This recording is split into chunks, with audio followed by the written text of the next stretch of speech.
Bro இப்போ இந்த video எதனால் எடுக்கிறேன்னா எவோ கன்று ஸ்பின் பண்ண போகிறோம் ப்ரோ. ஆல்ரெடி 40 இருக்குது என் கையில், அதாவது லக்கி 40 இருக்குது ஸ்பின் பண்ணதே. சரி போயிட்டு இப்போ 200 டைமண்ட் ஸ்பின் பண்ண போகிறேன். எனக்கு தேவையான டபுள் பேரல் மட்டும்தான், அதையே போட்டு அழுத்துறேன் ப்ரோ. கொடுப்பானுங்களா கொடுக்க மாட்டானுங்களானே பக்குன்னு இருக்குது. ஆல்ரெடி அங்கேன்னு 2 கன்னையும் எக்யூப்பு, என்ன பண்ணுறதுன்னு தெரில. சரி கொடுக்குறேன். ஏய் கொடுத்துருங்கடா, டபுள் பேரில் கொடுத்துருங்கடா. கோவிந்தா உமால கரெக்டாக கோவிந்தான்றதுக்கு வெஸ்ட்டானுங்க ஒரேடியாக கோவிந்தா. உமால வேறு மாரிடாடி, ஏன்டா எப்படி தாவறகிறீங்க? பணம் இருக்கிறவங்கையில் ஒன்றா குத்து சாவடிங்கடா, இல்லாதவங்கையில் ஏன்டா குத்து சாவடிக்கிறீங்க?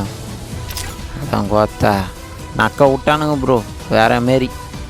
ஒருத்தா லக்குன்னா அப்படியே இருந்திருக்குமா? ஒருத்தா வேஸ்ட்டாக ஸ்பின் பண்ணி தண்டத்துக்கு டபுள் பேரில் எடுக்கிறேன்ட்டு ஒருத்தா வேஸ்ட்டாக போச்சு. ஒருத்தா ஃப்ரீ ஃபயர்காரா சிரிப்பாக சிரிக்குதுறேன் என் பொழப்பு. சந்தோஷம்டா, மிக்க மகிழ்ச்சி.